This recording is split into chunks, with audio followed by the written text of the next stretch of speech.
안녕하세요. 오늘 저희가 한번 깊이 파헤쳐 볼 자료는 청취자께서 보내주신 GitHub 링크 하나입니다. 열어보니까 컴피 UI, 그러니까 AI 이미지 생성 툴에서 쓰는 커스텀 노드 프로젝터더라고요. 언뜻 보면 그냥 이미지를 넣으면 뭔가 알록달록한 패턴으로 바꿔주는 되게 간단한 필터처럼 보여요. 하지만 저희는 오늘 이 작은 코드 조각에서부터 한번 시작해 보려고 합니다. 이 코드가 품고 있는 핵심 기술, 바로 풀이의 변환이라는 개념이 어떻게 AI 이미지 생성의 판도를 흔들고 심지어는 AI 모델의 학습 방식까지 뒤엎고 있는지 그 거대한 흐름을 한번 추적해 볼 겁니다. 코드 한 줄에서 AI의 미래를 엿보는 여정, 바로 시작해 볼까요? 자, 그럼 이 이미지 투 스펙트럼 노드, 이걸 제 워크플로우에 딱 연결했다고 한번 상상해 볼게요. 이미지를 넣으니까 와, 무슨 사이키델릭한 무늬 같은 게 나왔어요. 가운데 밝은 점이 하나 있고 주변으로 빛이 쫙 퍼져나가는 모양인데 솔직히 이걸 처음 보면 이게 대체 뭔가 싶을 것 같아요. 이걸 어떻게 읽어야 하는 거죠? 그렇죠. 처음 보면 이게 뭔가 싶으실 거예요. 근데 저 스펙트럼 이미지가 사실은 원본 이미지의 뭐랄까 숨겨진 설계도 같은 거거든요. 가장 먼저 이미지 정중앙에 제일 밝게 빛나는 점, 그거 보이시죠? 네네, 보여요. 저게 바로 저주파 성분이에요. 이미지의 전체적인 색감이나 부드러운 명암 변화, 큰 덩어리감 같은 굵직한 정보들이 저기 하나로 웅축되어 있다고 보시면 돼요. 사람으로 치면 골격에 해당하는 거죠. 아, 골격이요? 네. 반면에 중심에서 멀리 저 가장자리 쪽에 희미하게 흩뿌려진 먼지 같은 입자들 있잖아요. 네네, 자글자글하게요. 그게 바로 고주파 성분입니다. 이미지의 아주 세밀한 질감, 예를 들면 머리카락 한 올 한 올, 옷의 실밥, 날카로운 경계선 같은 디테일 정보가 전부 저기에 담겨 있어요. 이건 뭐 피부나 옷의 질감 같은 표면 정보라고 할 수 있겠네요. 아, 그리고 가끔 보이는 그 십자고양 패턴은 원본 이미지에 있던 뚜렷한 수평선이나 수직선들이 남긴 흔적이고요. 아하. 그러니까 구조는 중앙에 모여 있고 디테일은 외곽에 흩어져 있다는 말씀이시군요. 와, 신기하네요. 그런데 노드를 보니까 앰플리튜드라는 슬라이더가 하나 있어요. 이걸 낮추니까 중앙의 점 하나 빼고는 그냥 새까맣게 되내버리던데요? 그냥 변환하면 안 되는 건가요? 이 값을 굳이 증폭시키는 이유가 따로 있나요? 네, 그게 바로 이 스펙트럼을 제대로 보기 위한 핵심 열쇠예요. 보통 주파수 데이터는요, 저주파 성분의 에너지, 그러니까 밝기 값이 고주파에 비해서 정말 말도 안 되게 커요. 아, 차이가 엄청나군요. 네, 그래서 아무 처리 없이 그대로 보면 말씀하신 대로 저주파인 중앙의 밝은 점만 보이고 나머지 고주파 영역은 거의 안 보이게 되죠. 사실상 정보를 볼 수가 없는 거예요. 이 앰플리튜드 값은 신호들을 로그 스케일로 압축하고 전체적으로 밝기를 쫙 끌어올려서 아주 미세한 고주파 성분까지 우리 눈으로 식별할 수 있게 만들어주는 겁니다. 일종의 현미경 배율 조절 장치 같은 역할을 하는 거죠. 현미경 배율이라니 비유가 확 와닿네요. 그럼 코드 자체는 어떤가요? 저처럼 커스텀 노드를 막 다운받아 쓰는 사람 입장에서는 이게 다른 노드랑 충돌하거나 제 워크플로우를 망가뜨리진 않을까 항상 걱정되거든요. 이 코드는 좀 잘 만들어진 편인가요? 아, 그 걱정 뭔지 알죠. 다행히 이 코드는 제가 분석해 보니까 컴피와의 표준을 정말 모범적으로 잘 지켰더라고요. 모드를 시스템에 등록하는 방식부터 입력과 출력을 명확하게 정의하는 부분까지 아주 깔끔해요. 특히 컴피와이가 데이터를 텐서라는 묶음 단위로 주고받는데 이 텐서를 받아서 계산하고 다시 표준에 맞는 텐서로 돌려주는 과정이 굉장히 안정적으로 구현되어 있습니다. 오, 다행이네요. 네, 다른 노드들이랑 붙였어도 전혀 충돌 없을 아주 잘 만든 코드라고 할 수 있습니다. 기본기는 탄탄하군요. 그런데 듣다 보니 궁금한 게 생겼어요. 지금 이 노드는 각 주파수가 얼마나 세냐 하는 진폭 정보만 보여주는 거잖아요. 근데 후리의 변환을 하면 위상이라는, 그러니까 주파수의 위치 정보도 같이 나온다고 들었거든요. 그 정보까지 같이 볼 수 있게 코드를 좀 고쳐볼 수도 있을까요? 와, 핵심을 정확히 짚으셨네요. 사실 많은 전문가들은 이미지의 구조를 결정하는 더 중요한 정보가 진폭보다는 위상에 담겨 있다고 말하거든요. 아, 그래요? 네, 마치 건물의 설계도, 즉 위상이 어떤 자재를 썼는지, 즉 진폭보다 더 중요한 것처럼요. 코드를 수정하는 건 의외로 간단해요. 출력을 이미지 2개로 늘리고요.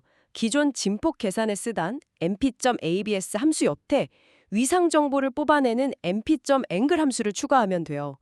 그 결과값을 이미지로 볼 수 있게 0에서 1 사이로 정교화하는 과정만 거치면 이제 우리는 얼마나 센가와 어디에 있는가 이 두 가지 핵심 정보를 모두 얻게 되는 거죠. 오, 좋네요. 그런데 이 수정된 코드를 실제로 워크플로우에 넣고 돌려본다고 상상하니까 이미지 한두 장이면 몰라도 수십, 수백 장씩 처리하면 전체 속도가 눈에 띄게 느려질 것 같은 기분이 들어요. 혹시 이 코드의 성능을 갉아먹는 부분이 숨어 있나요? 정확히 보셨어요. 바로 그게 이 코드의 치명적인 약점, 병목 지점입니다. 코드의 이미지.cpu.numpy라는 부분이 있는데 이게 바로 numpy의 함정이죠. 넘파이의 함정이요? 네, numpy는 CPU 기반 라이브러리라서요. GPU 메모리에 있던 이미지 데이터를 굳이 CPU로 끌어와서 계산을 해요. 그리고 그 결과를 다시 GPU로 돌려보내는 거죠. 아, 불필요한 데이터 이동이 생기는 거네요? 맞습니다. 저도 예전에 비슷한 실수를 한 적이 있어요. 간단한 테스트에서는 잘 돌아가길래 그냥 썼다가 나중에 한 500장짜리의 배치 처리를 걸어놓고 한참 뒤에 와봤는데 아직도 안 끝나서 당황했던 기억이 나네요. 와, GPU랑 CPU 사이의 데이터 이동이 얼마나 무서운지 그때 깨달았죠. 해결책은 모든 연산을 GPU 안에서 끝내는 거예요. 파이토치 라이브러리가 제공하는 토치.ft를 쓰면 데이터를 옮기는 과정 없이 모든 계산을 GPU에서 직접 처리할 수 있어요. 게다가 기존 코드처럼 이미지를 한 장씩 순서대로 처리하는 게 아니라 이미지 묶음, 즉 배치 전체를 한 방에 처리하니까요. 대량의 이미지를 다룰 때 성능 차이는 정말 하늘과 땅 차이입니다. 와, 그런 비하인드 스토리가 있었군요. 좋습니다. 이제 노드 하나를 뜯어보고 최적화까지 맞췄어요. 근데 이렇게 코드를 뜯어보니까 문득 궁금해지네요. 단순히 이미지를 분석하는 걸 넘어서 컴피 UI 워크플로우 안에서 이 주파수 분석 기술을 좀 더 창의적으로 활용할 방법은 없을까요? 예를 들면 뭐 이미지 품질을 개선한다거나 하는 식으로요. 그럼요. 이제부터가 진짜 재미있는 부분이죠. 크게 네 가지 핵심적인 시너지를 생각해 볼 수 있어요. 첫째, AI가 만든 이미지의 고질적인 결함을 아주 우아하게 해결할 수 있습니다. 이미지를 확대해 보면 특히 업스케일링 과정에서 미세한 격자무늬 노이즈, 이른바 체커보드 아티팩트가 생기는 경우가 많잖아요. 맞아요. 항상 거슬렸어요. 이걸 픽셀 단위에서 없애려면 이미지가 뭉개지기 쉬운데 주파수 영역에서 보면 이 규칙적인 노이즈는 특정 위치에 밝은 점으로 아주 명확하게 나타나요. 아, 그럼 그냥 그 주파수 대역만 콕 집어서 필터링 해버리면 원본 디테일은 전혀 손상시키지 않으면서 그 인공적인 느낌만 싹 지울 수 있는 거죠. 그거 정말 유용한데요? 그렇죠. 둘째는 구조와 스타일을 아주 정교하게 분리하고 합칠 수 있게 돼요. 구조와 스타일을요? 네.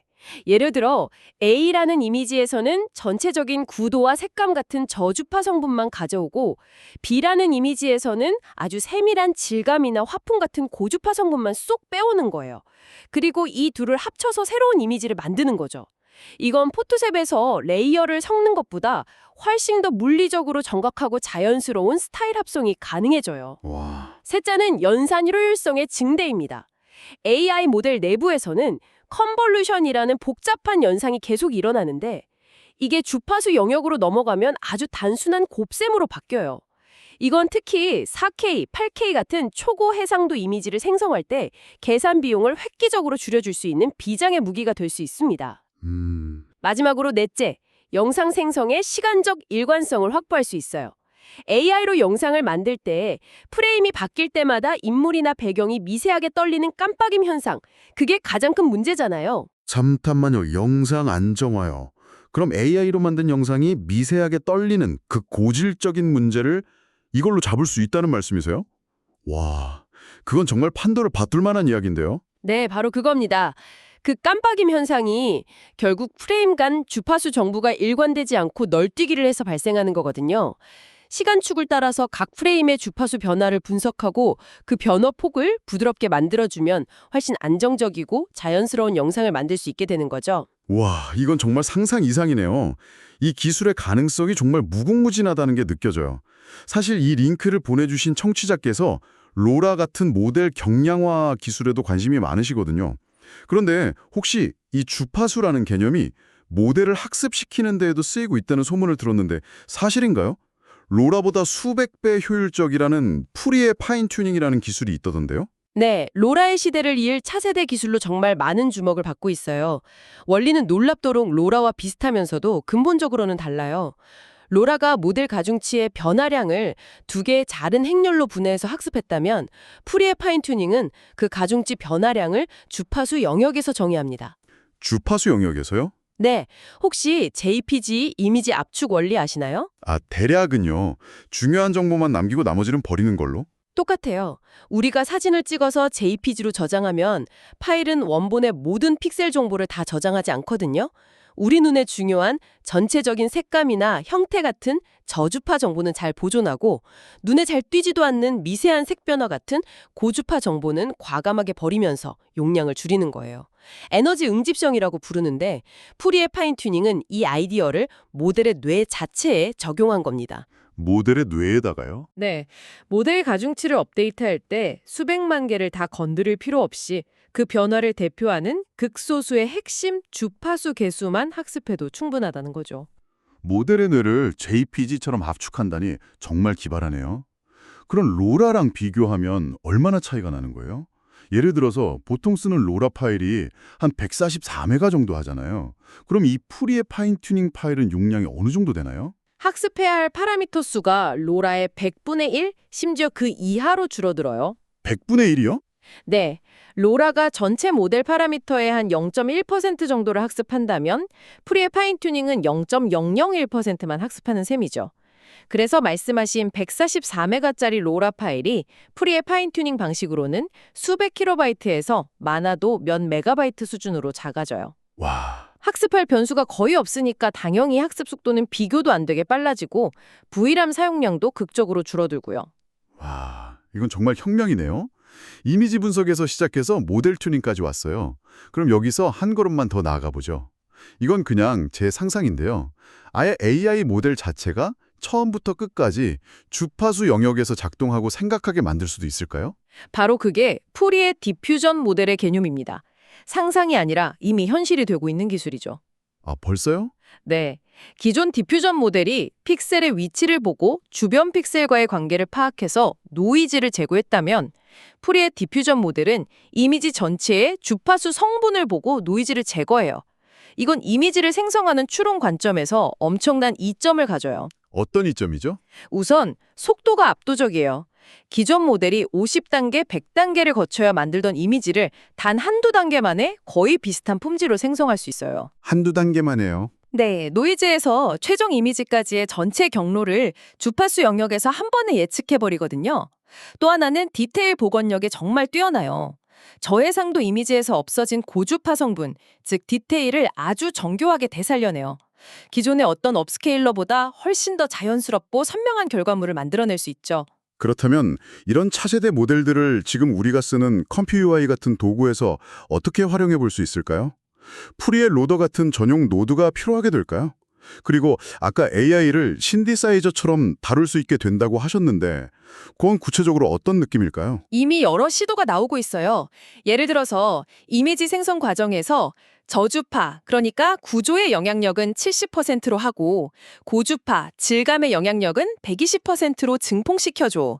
같은 식으로 주파수 대역별 가이던스를 조절하는 커스텀 노드가 등장하고 있고요. 벌써 그런 게 있군요. 네, 말씀하신 것처럼 앞으로 이런 프리의 기반 모델을 불러오는 전용 로더 노드가 나올 수도 있고 1번 모델로 기본 구조를 만든 뒤에 프리의 모델로 디테일을 섬세하게 다듬는 그런 하이브리드 워크플로우를 구성할 수도 있겠죠. 신디사이저 같다는 건 바로 그런 의미예요. AI를 더 이상 결과를 예측할 수 없는 블랙박스가 아니라 저음, 중음, 고음을 조절하듯이 주파수 대역을 만져가면서 내가 원하는 결과물을 정교하게 조율할 수 있게 된다는 뜻입니다. 오늘 이야기를 한번 정리해보죠. 우리는 오늘 청취자께서 보내주신 단 하나의 GitHub 프로젝트에서 출발했습니다.